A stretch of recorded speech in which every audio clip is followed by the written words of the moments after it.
Então, vamos falar um pouco hoje sobre a questão dos filhos de Abraão. Então, estamos tomando aqui como referência Lucas 19, que todos nós conhecemos, que é aquele encontro de Jesus com Zaqueu, e ele vai à casa de Zaqueu, e Zaqueu, quando recebe, diz que, olha, Senhor, metade do que eu ganho eu dou aos pobres, e se eu tenho cobrado mais de alguém, eu restituo de forma quadruplicada.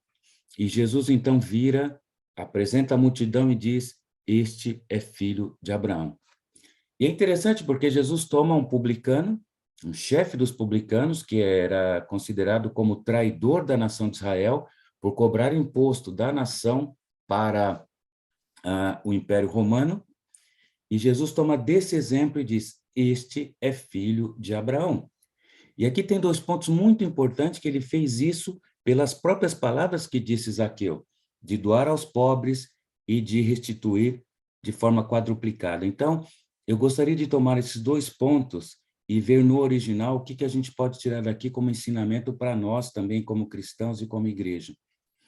Primeiro ponto é que a questão de doar aos pobres, ela está muito diminuída na nossa história, na nossa tradução, que muitas vezes ela é traduzida aí como caridade ou como esmola, mas isso é diminuir muito o que Deus queria dizer com esse propósito de ajudar, de nos dar aos pobres.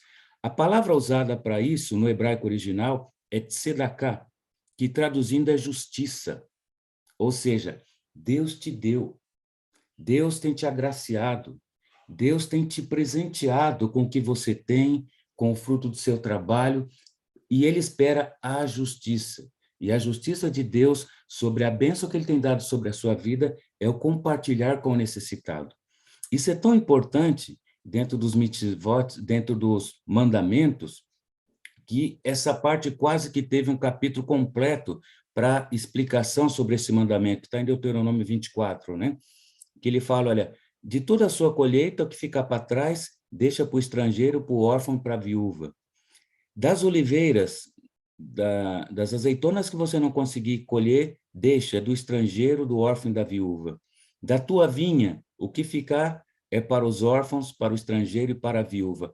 Então, de toda a sua riqueza, que para aquela época eram as suas colheitas de uva, de trigo, de cevada e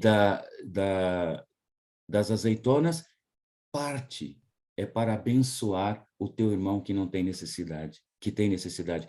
E eu gosto dessa figura porque aqui nós temos uma menina judia, provavelmente, né, com um cofrinho escrito aqui de Tzedakah, e ela guardando essas moedas, né, e nós geralmente usamos os cofrinhos para ensinar os nossos filhos a guardarem, a administrarem o seu dinheiro para gastar depois com o que lhes parecer melhor.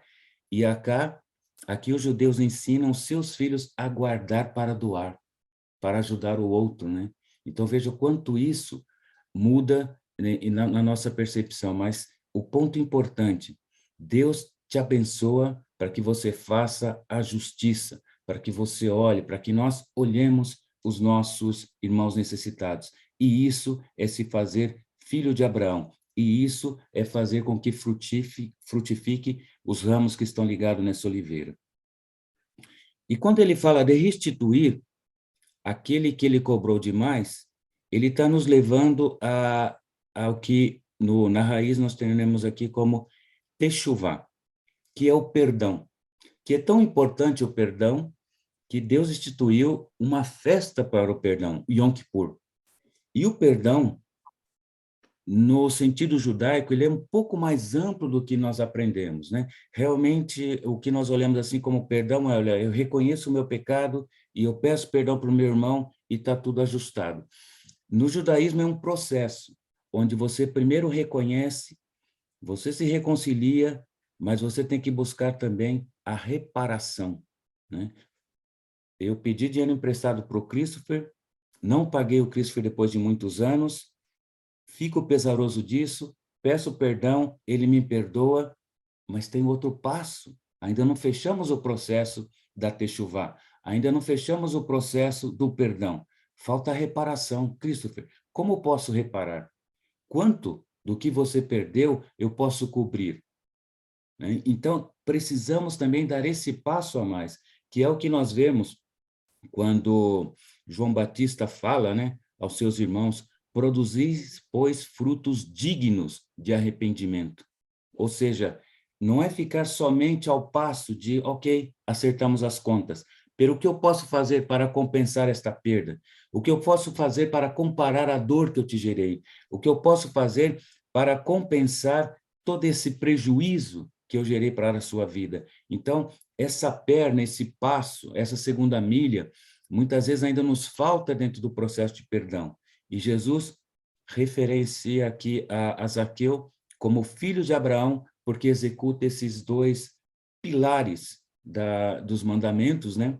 Que é a justiça, que é considerar que o que Deus me dá é para partilhar com o meu irmão necessitado, e o perdão, exercitado até o passo da sua reparação. Amém?